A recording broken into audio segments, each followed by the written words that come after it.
और विचार सुनते हैं। हमारे बीच नीलम जी हैं, थोड़ा उनसे भी सुन लें, फिर आगे हमारे साहब लोग हैं।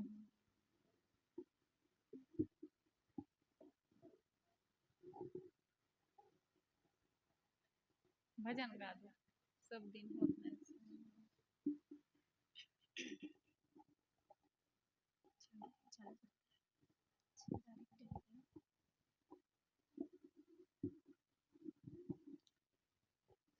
बोलिए सदगुरु कबीर साहिब की जय, संत समाज की जय, भक्त समाज की जय, भक्तिमती माताओं की जय।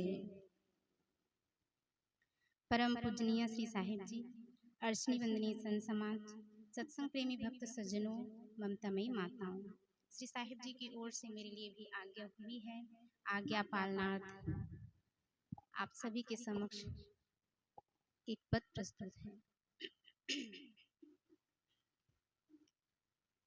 सब दिन होते ना एक समाना, सब दिन होते ना एक समाना। एक दिन राजा हरिश्चंद्र गृह कंचन भरे खजाना, एक दिन राजा हरिश्चंद्र गृह कंचन भरे खजाना। एक दिन भरे डोम घर पानी, एक दिन भरे डोम घर पानी, मर घट गए निशाना। सब दिन होते ना एक समाना, सब दिन होते ना एक समाना। एक दिन राजा रामचंद्र जी चढ़े जात विमाना, एक दिन राजा रामचंद्र जी चढ़े जात विमाना। एक दिन उनका वनवास भय, एक दिन उनका वनवास भय, दशरथ तजो पराना। सब दिन होते ना एक समाना, सब दिन होते ना एक समाना। एक दिन अर्जुन महाभारत में जीते इंद्र समाना, एक दिन अर्जुन महाभारत में जीते इंद्र समाना। एक दिन भिल्लन लुटी गोपिका, एक दिन भिल्लन लुटी गोपिका, वही अर्जुन वही बाना।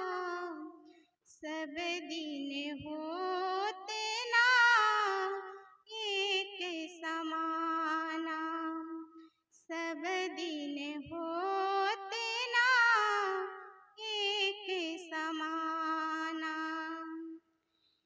एक दिन बालक भयो गोदी माँ, एक दिन भयो जवाना, एक दिन बालक भयो गोदी माँ, एक दिन भयो जवाना।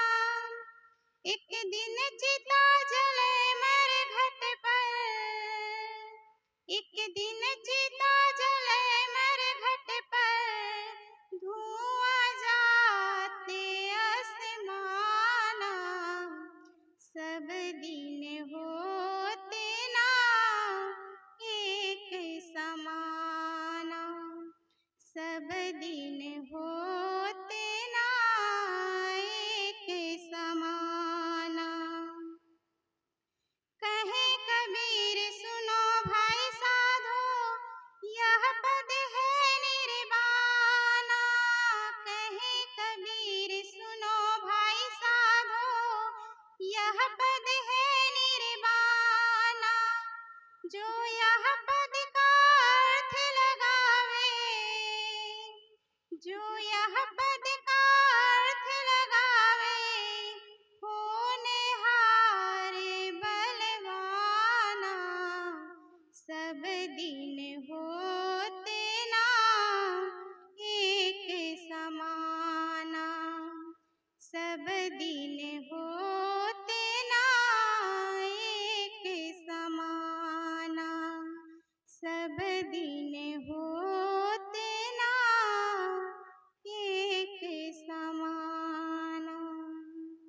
बोलिए सद्गुरुदेव की जय।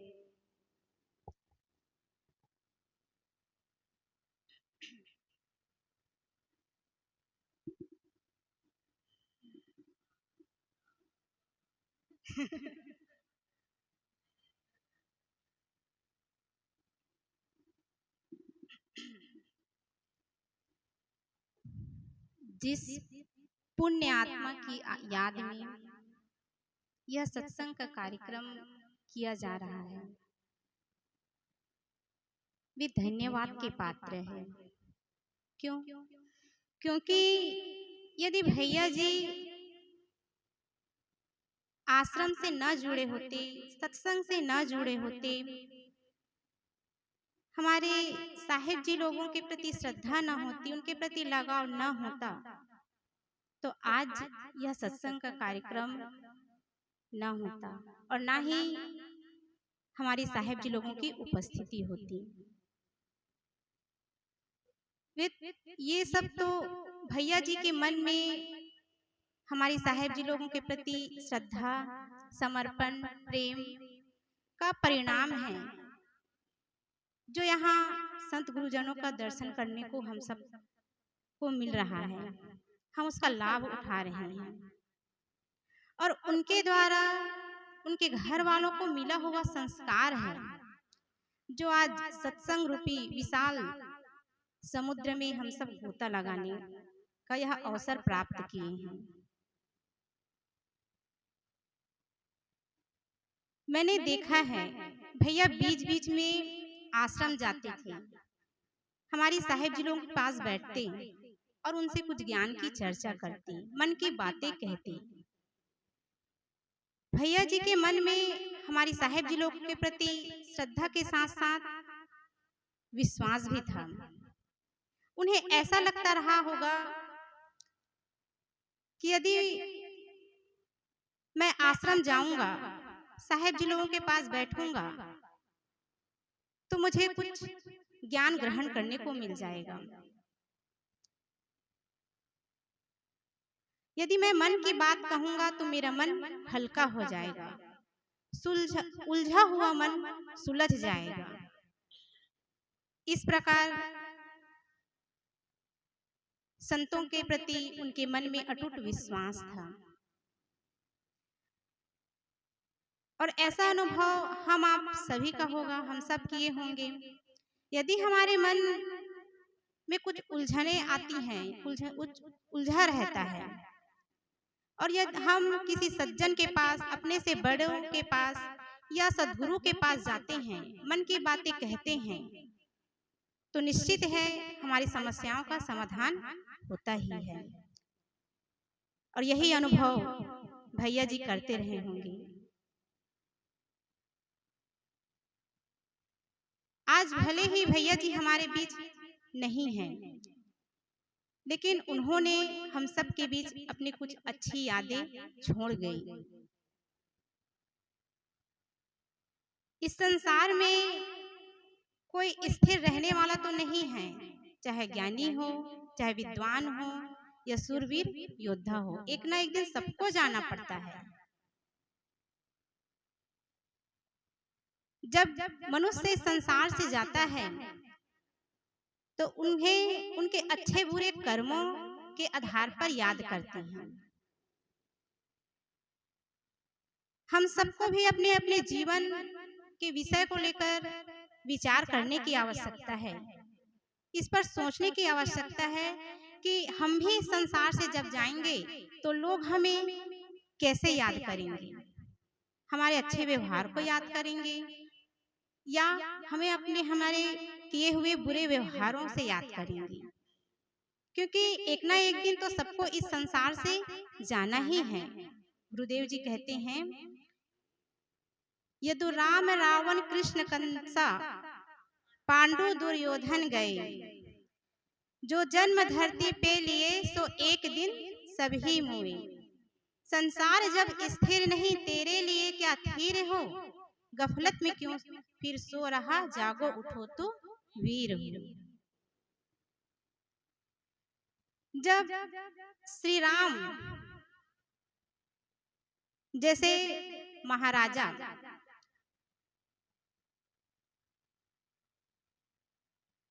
वे राजा राम से क्या बन गए थे? भगवान राम जी बन गए थे। कैसे बन गए थे? अपने त्याग, अपनी तपस्या, अपनी विनम्रता के कारण वे राजा राम से भगवान राम बन गए। लेकिन ये भगवान भी इस संसार से चले गए।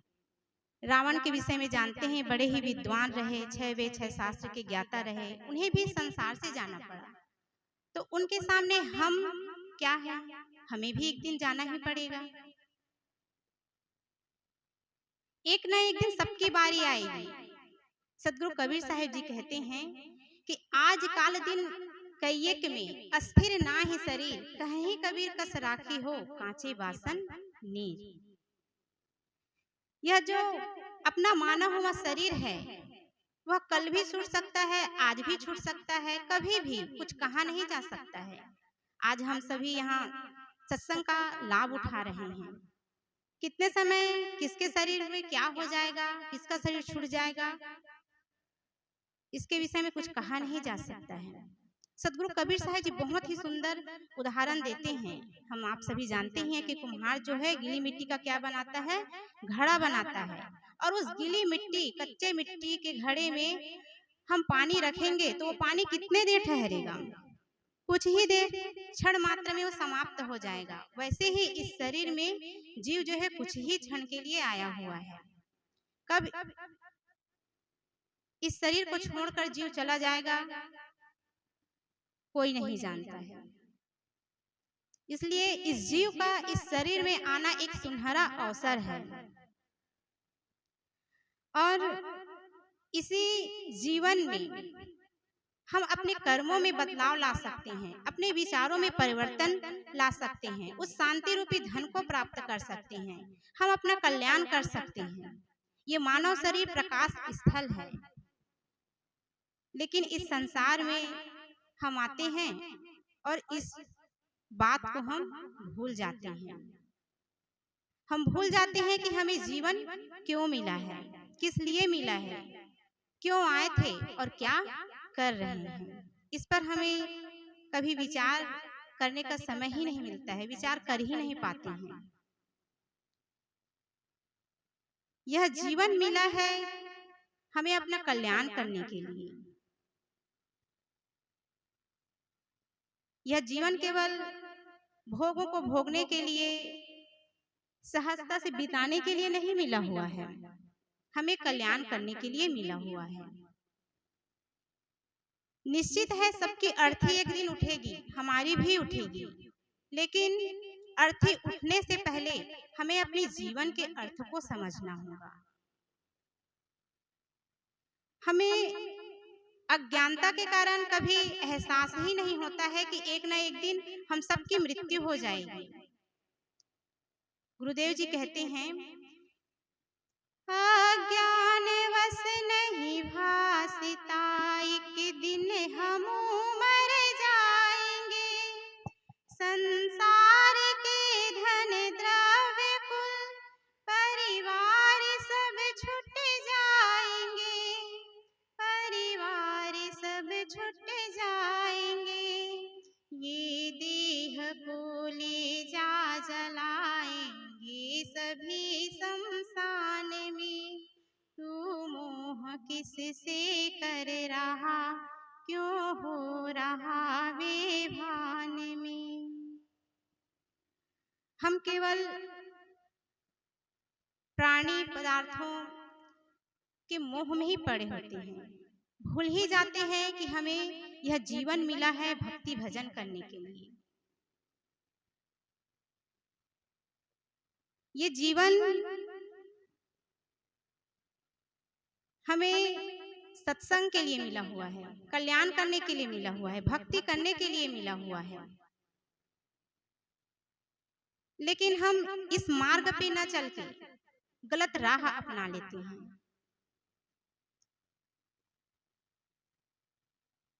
घर में परिवार में रह रहे हैं, एक जिम्मेदारी होती है, लेकिन उसका भी एक समय होता है।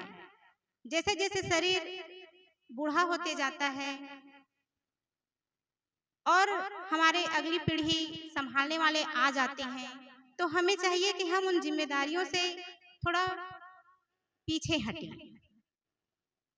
क्योंकि जीवन भर हम अपने घर परिवार वालों के लिए ही सोचते हैं, कभी अपने लिए सोचते नहीं हैं। धीरे धीरे हमें अपने लिए भी सोचने की आवश्यकता है, लेकिन हम ऐसा नहीं कर पाते हैं। क्यों नहीं कर पाते हैं? क्योंकि हमारे अंदर मोह है। एक कहानी मुझे याद आ रही है। एक बुजुर्ग व्यक्ति था, वो बिल्कुल मरणासन में पहुंच गया था, अंतिम स्थिति आ गई थी। उनके पूरे परिवार वाले उनके सामने खड़े हुए थे, डॉक्टर भी आए हुए थे। वे कुछ कहना चाहते थे, कुछ बोलना चाहते थे, वे समझ में नहीं आता था। केवल उनके मुख से दो शब्द निकलता था, ब ब और झ झ। इसके आगे कुछ बोल ही नहीं पाता था। उनके बच्चे जो है वे सोचने लगे कि आखिर ये कहना क्या चाहते हैं। वे लोग भी सोचने लगे, क्योंकि हर किसी के मन में केवल लगभग आज के डेट में देखने को मिलता है, केवल धन के पीछे दौड़ते हैं। उनके मन में भी ऐसे लगने लगा कि कहीं ब मतलब बक्सा और झ मतलब झाड़, कहीं पैसे का बक्सा जो है झाड़ के पास तो नहीं छिपाया है। जीवन भर तो इन्होंने पैसा कमाया है, जीवन भर तो इन्होंने पैसा कमाया है, और कहीं उस पैसे को उस बक्से में भर कर किसी झाड़ के पास रखा होगा, और यही बात हमें बताना चाहते होंगे। ये उनके दिमाग में आता है। वे कहते हैं डॉक्टर से कि कहीं कोई ऐसा दवाई नहीं है जिसे इन्हें खिलाया जाए, पिलाया जाए, और ये इन दो शब्दों को स्पष्ट रूप से कह सके, बोल सके। तो डॉक्टर कहते हैं कि मेरे पास एक ऐसा इंजेक्शन है जिसे मैं लगाऊंगा तो ये कुछ देर के लिए स्पष्ट रूप से बोल पाएंगे। हाँ, लेकिन ये जो इंजेक्शन है वो महंगा मिलता है। तो उनके घर परिवार वाले कहते हैं, उनके बच्चे कहते हैं कि चाहे जितना महंगा हो आप वो इंजेक्शन लगा ही दीजिए, पता तो चले आखिर धन कहाँ छिपा हुआ है। तो डॉक्टर जो है इंजेक्शन लगाते हैं, और जैसे ही इंजेक्शन लगाते हैं उनके अंदर कुछ चेतना आती है। तो कहते हैं, अपने परिवार वाले उनके सामने खड़े हुए थे, तो उन्हें देखकर वो बोलते हैं कि तुम लोग यहाँ क्या कर रहे हो? वहाँ देखो, बछड़ा जो है, ब मतलब बछड़ा और झ मतलब झाड़ू, बछड़ा जो है झाड़ू चबा रहा है। तो ऐसी स्थिति होती है। ये स्थिति क्यों? क्योंकि उन्होंने जीवन भर इसी वस्तु के प्रति मोह, इसी प्राणी के प्रति लगाव रखे रहे। यदि इसके जगह वे भक्ति करते, भजन करते, तो अंतिम स्थिति में वे इसी भक्ति भजन सत्संग का वो चिंतन करते और अपने जीवन का कल्याण करते। तो भोपाल भैया जी जीवन भर वे भक्ति किए, भजन किए, और अपने निर्मल जीवन को, निर्मल जीवन तो निर्मल था ही उनके, इस प्रकार अपने उस जीवन को वे सार्थक बना कर गए। तो हमें भी चाहिए कि उन्होंने जैसा जीवन जिया, जो अच्छाई पूर्वक सच्चाई पूर्वक जीवन जिया, उस जीवन को हम भी अपने जीवन में आचरित करें, तभी उनके प्रति सच्ची श्रद्धांजलि होगी। तो भैया जी को मैं हृदय से सच्ची श्रद्धांजलि देते हुए अपने वाणी को यहीं विराम देती हूँ। बोलिए सद्गुरु देव की जय। बहुत बहुत धन्यवाद नीलम जी को। बहुत सुंदर भजन सदगुरु कबीर साहब का और विचार हम सबके बीच रखी। सब दिन होत ना एक समाना, सब दिन एक समान नहीं होता है। कभी अनुकूलता आती है और कभी प्रतिकूलता आती है, कभी सुख होता है, कभी दुख होता है। लेकिन जो उन सुख और दुख में अपने आप को संभाल लेता है, अनुकूलता आई तो उसमें वो हर्ष नहीं करता, और प्रतिकूलता आई तो उसमें वो दुखी नहीं होता है, वो सच्चा मानव है और सबके जीवन में लगा रहता है। ऐसा नहीं है कि आज भोपाल भैया चले गए इस घर से, अनेकों लोग जा रहे हैं, जवान जवान लोग चले जा रहे हैं। सबके घर कभी भी किसी को कुछ भी हो सकता है, लेकिन अब उन परिस्थितियों में हमें अपने आप को संभालना पड़ता है। उस प्रतिकूलताओं में भी हमें सुंदर जीवन जीना पड़ता है। अगर हम नहीं संभालेंगे, टूट जाएंगे, तो फिर हमारे मानव जीवन पाने की कोई विशेषता नहीं हुई। एक दिन राजा हरिश्चंद्र जी चढ़े जात भी माना। इतना परिस्थिति उनके पास आई, कितनी प्रतिकूलता आई कि एक राजा हो करके डोम के घर में पानी भरना, बिक जाना पूरे परिवार से, बच्चे का शरीर छूट जाता है, उनके पास कफन भी लाने के लिए पैसा नहीं है, कुछ नहीं है। कितनी कठिन परिस्थिति उन्होंने झेली, लेकिन उन परिस्थितियों में भी उन्होंने अपने सत्य का सहारा नहीं छोड़ा, सत्य को नहीं छोड़ा। ये उनकी विशेषता रही। हम लोगों के जीवन में थोड़ा सा दुख आता है और हम लोग टूट जाते हैं, उनमें आगे नहीं बढ़ना जानते। परिस्थितियों में भी हम सबको जीवन जीना सीखना होगा। जब हम जीवन जीने की कला सीखेंगे, सदगुरु कबीर साहब ने कहा, 5 तत्व का पोतरा मानुष धरिया नाव, एक कला के बीच उड़े विकल होत सब ठाव। हमें उन परिस्थितियों में जीवन जीने की कला नहीं आई, इसीलिए तो हम सब दुखी हो रहे हैं, परेशान हो रहे हैं। इन परिस्थितियों में भी, इन प्रतिकूलताओं में भी जीवन जीना सीखना होता है। जब उनमें हमें जीवन जीने का ढंग आ जाता है, जीवन जीने की कला आ जाती है, तब हम एक अच्छा जीवन जी पाते हैं। नहीं तो जगह जगह हम सब विचलित होते रहते हैं, परेशान होते रहते हैं, ढंग का जीवन नहीं जी पाते हैं। एक दिन राजा रामचंद्र जी, कैसे है, और हरिश्चंद्र का चढ़ के जाते हैं, कंचन भरे खजाना। हाँ, मतलब वो बहुत धनवान थे, फिर भी उनके पास कुछ भी नहीं बचा था। रामचंद्र को जीवन को हम सब देखें, कितनी प्रतिकूलता उन्होंने अपने जीवन में झेली है। एक राजा के घर के राजकुमार, और उनको वनवास हो जाता है, वन चले जाते हैं, जंगल चले जाते हैं, कितनी कठिनाइयां वो जंगल में झेले होंगे। हम सबको तो सब सारी सुविधाएं प्राप्त हैं, ऐसा कुछ नहीं हमारे जीवन में। एक राजकुमार कितनी कठिन तपस्याएं करता है, जंगल जंगल, कितना राजकुमार, कितना सब कुछ उनके घर में व्यवस्था, और फिर वो जंगल जंगल भटकते हैं। लेकिन उन परिस्थितियों में भी वो सत्य का सहारा लेते हैं, कभी वो अपने पथ से विचलित नहीं होते हैं, अपने पिता की आज्ञा का पालन करते हैं। ये सब सीख हम सबको अपने जीवन में लेनी चाहिए, और एक सुंदर जीवन जीना चाहिए, जीवन जीने की कला आनी चाहिए। अगर हम सबको जीवन जीने की कला नहीं आई, तो हम सब भी जगह जगह परेशान होते रहेंगे, दुखी होते रहेंगे, विचलित होते रहेंगे। बहुत सुंदर भजन और विचार सुने। आइए हमारे बीच में हमारी साहेब श्री सुप्रभा साहेब जी हैं। मैं आपसे निवेदन करती हूँ, आप भी कुछ समय भैया के याद में अपने विचार रखें।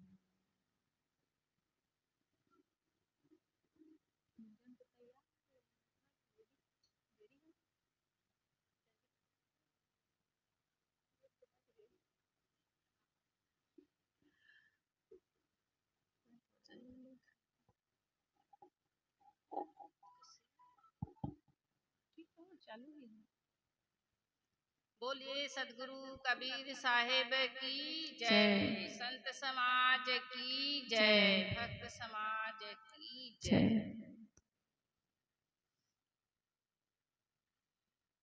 परम पूजनीय साहेब जी, वंदनीय संत समाज, सत्संग प्रेमी सज्जनों एवं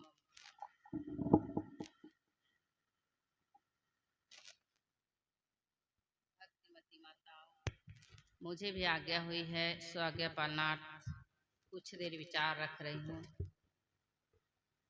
आज हम सब इकट्ठे हुए हैं, आप सबको विदित है, आज गोपाल भैया की पुण्य स्मृति में सब इकट्ठे हुए हैं।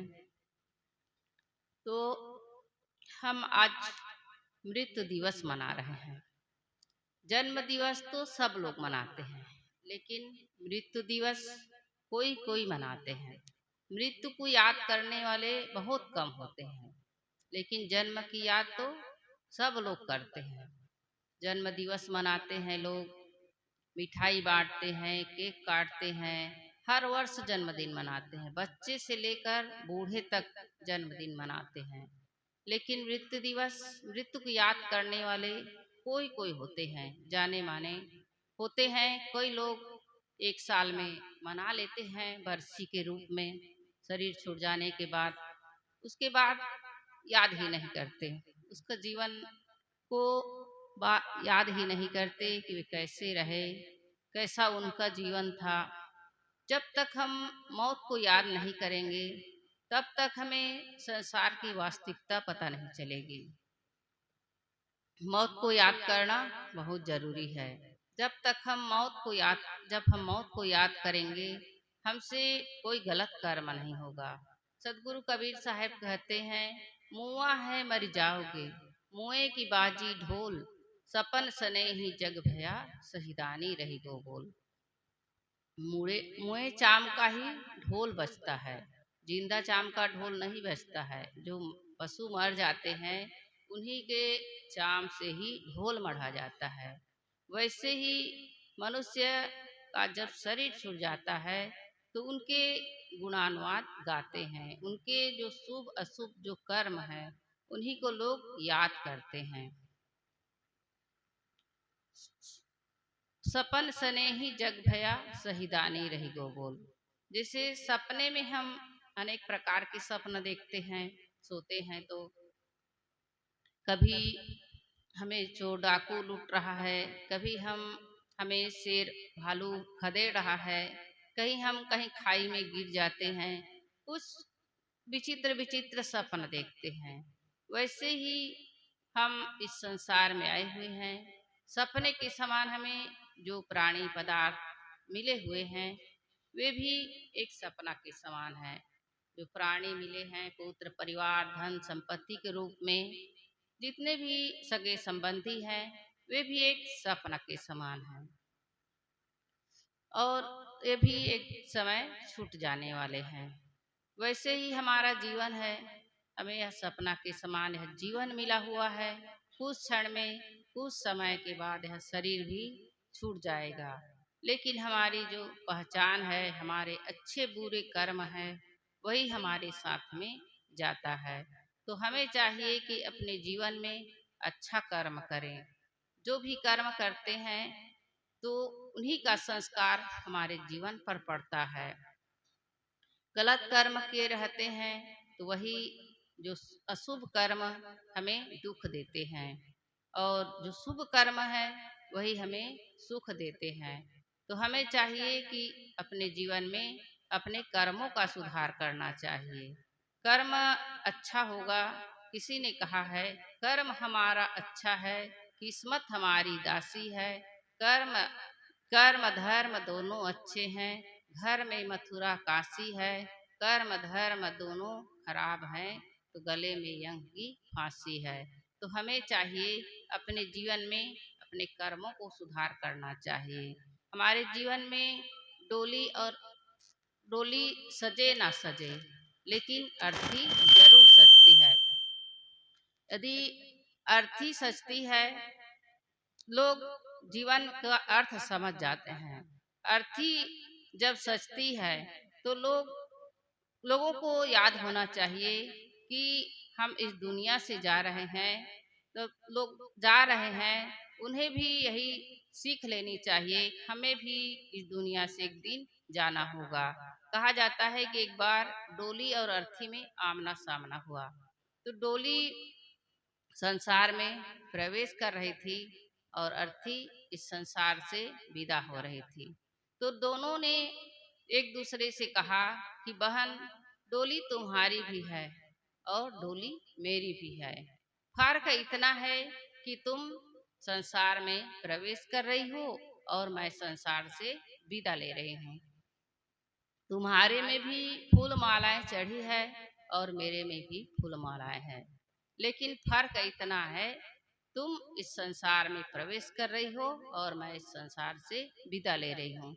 जो अर्थी का अर्थ समझ जाता है वह अपने जीवन में कभी भी पाप नहीं करता है, किसी के साथ छल कपट दुर्व्यवहार नहीं करता है, क्योंकि उसे एक दिन इस संसार से जाना ही है। तो इस संसार से हम जाएंगे तो किसी के साथ हमें छल कपट आदि व्यवहार करेंगे तो वही हमारे संस्कार बनेगा। इसलिए साहेब कहते हैं, आए हैं सो जाएंगे, राजा रंग फकीर, एक सिंहासन चढ़ चला, एक बंधे जात जंजीर। इस संसार में सब लोग आते हैं और इस संसार से सबको एक दिन जाना होता है, लेकिन जो गलत काम करता है, दूसरों को धोखा देता है, छल कपट करता है, दुर्व्यवहार करता है, वही जंजीर में बंद कर जाता है। और जो अच्छा काम करता है, सबके साथ प्रेम पूर्ण व्यवहार करता है, वही सिंहासन पर चढ़कर जाना होता है। इसलिए कहा है, जिंदगी ऐसी बना जिंदा रहे दिल साध तू, तू ना हो दुनिया में तो दुनिया को आया तू। हमारे जिंदगी ऐसा होना चाहिए जैसे बड़े बड़े महापुरुषों ने इस संसार से गए, राम कृष्ण बुद्ध महावीर कबीर, इन्होंने अपने जीवन को ऐसा जिया कि वे स्वयं मोम की तरह स्वयं प्रकाश दिए, मोमबत्ती की तरह प्रकाश दिए, स्वयं जले लेकिन दूसरों को प्रकाश दिए। वैसे ही हमारा जीवन होना चाहिए। मोम पिघलती है और प्रकाश देती है। वैसे ही संसार में बड़े बड़े महापुरुष आए, वे स्वयं तपे, संसार में दुख उठाए और दूसरों को ज्ञान का प्रकाश दिए। वैसा हमारा जीवन होना चाहिए, ताकि हम इस दुनिया से जाएं, लोग हमें याद करें कि अमुक व्यक्ति इस दुनिया से गया तो मानो हमारे गांव का खंभा निकल गया। इस प्रकार लोग याद करें। ऐसा नहीं कि हम कोई किसी के साथ किसी को दुख दें, तकलीफ दें, उनको तड़पाएं, तो लोग हमारे विषय में यही चर्चा करें कि फलाना व्यक्ति इस दुनिया से गया तो मानो हमारे गांव का कांटा निकल गया। ऐसा ना हो। तो हमारे जीवन में हमें अच्छा कर्म करना चाहिए। हम जैसा कर्म करेंगे उसी के अनुसार हमें फल मिलता है। बड़े बड़े राजे महाराजे सब इस दुनिया से चले गए। कहा जाता है, इकट्ठे कर जहाँ के जर सभी मुल्कों के माली थे, सिकंदर जब गए दुनिया से दोनों हाथ खाली थे।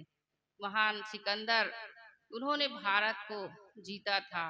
अनेक फौज फक्कड़ लेकर उन्होंने भारत में आक्रमण करने के लिए आया, लेकिन वे एक समय ऐसा हुआ, उनके पेट में अचानक दर्द हो गई और कई वैद्यों को हकीमों को बुलाया गया उनके इलाज के लिए, लेकिन वैद्य हकीम कुछ नहीं कर पाए।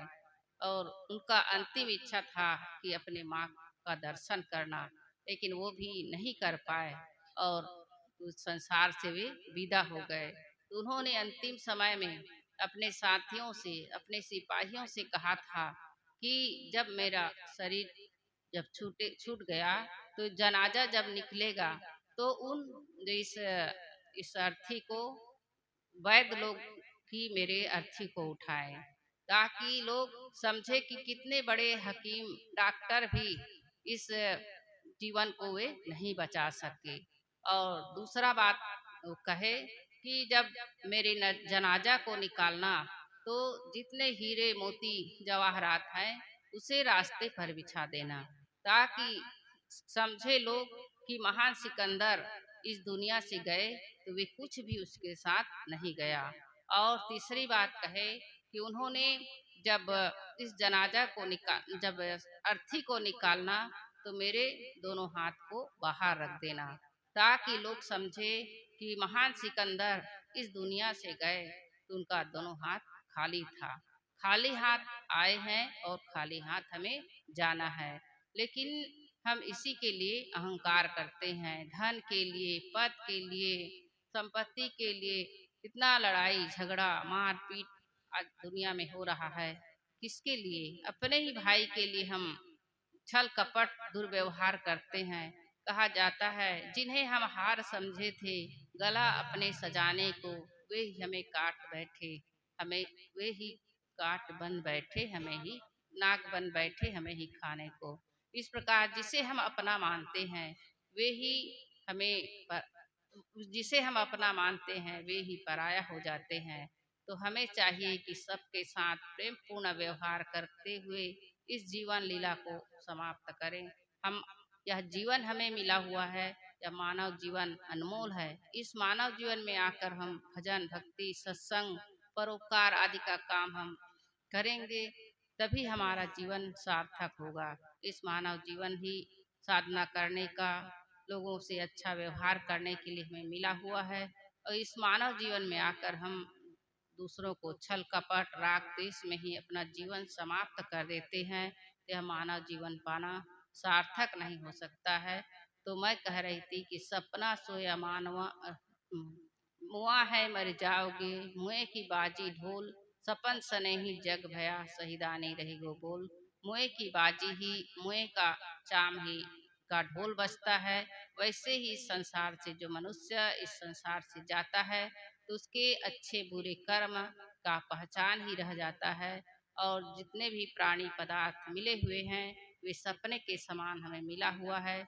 जो सपना होता है वह कभी अपना नहीं होता है, जो सपना होता है वह कभी, और जो अपना होता है वह भी सपना के समान हो जाता है।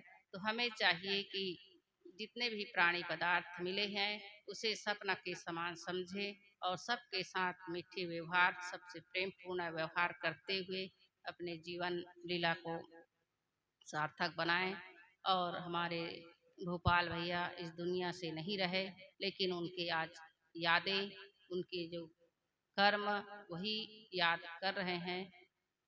और मेरे तरफ से यही उसके लिए शुभकामनाएं हैं, भावभीनी श्रद्धांजलि है। बस इतना कहकर मैं अपने वाणी को विराम देती हूँ। बोलिए सदगुरु देव की जय।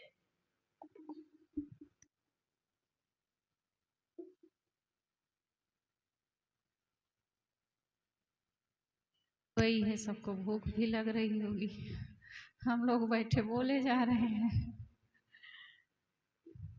एक ठीक भजन रखती हूँ मैं भैया की याद में, फिर समापन करेंगे।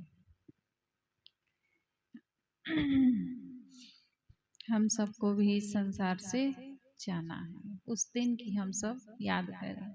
इसी पर सदगुरु कबीर साहब का एक पद है, करो रे बंदे वादिन की तदबीर, करो रे बंदे वादिन की तदबीर। जब यमराजा आन पड़ेंगे नेक धरत नहीं धीर, जब यमराजा आन पड़ेंगे नेक धरत नहीं धीर।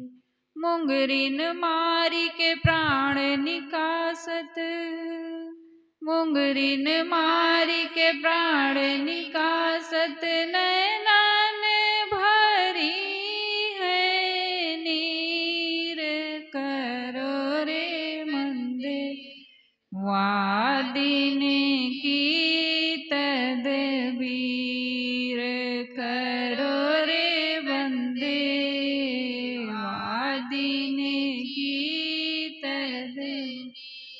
भवसागर एक अगम पंथ है, नदी बहत गंभीर,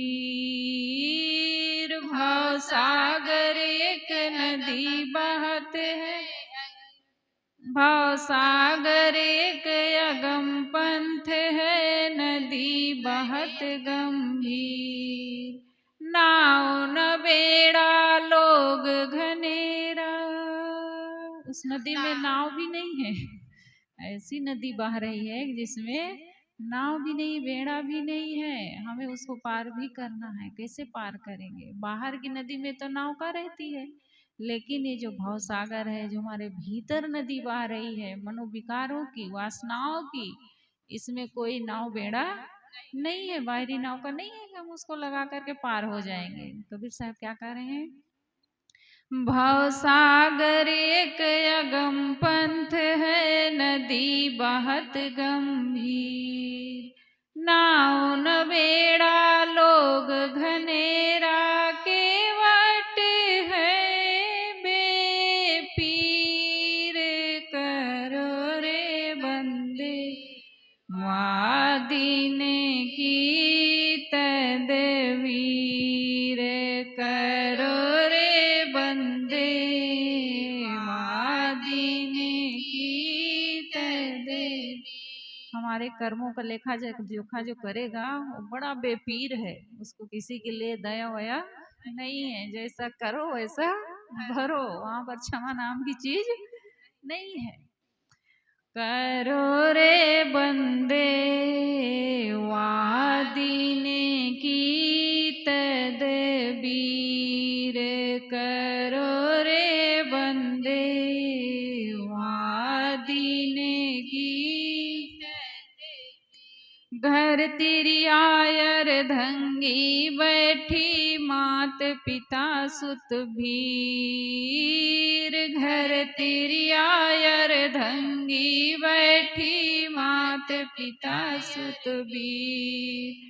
माल मुल्क की कौन चलावे, माल मुल्क की कौन चलावे, संग ना जात शरीर करो रे बंदे, वादीन की तदबीर करो रे बंदे, वादीन की लइके बोरे नरक कुंड में व्याकुल होत शरीर। लइके बोरे नरक कुंड में व्याकुल होत शरीर। कहें कबीर सुनो भाई साधो, कहें कबीर सुनो भाई साधो, माफ होत तकसीर करो रे बंदे, वादीन की तदबीर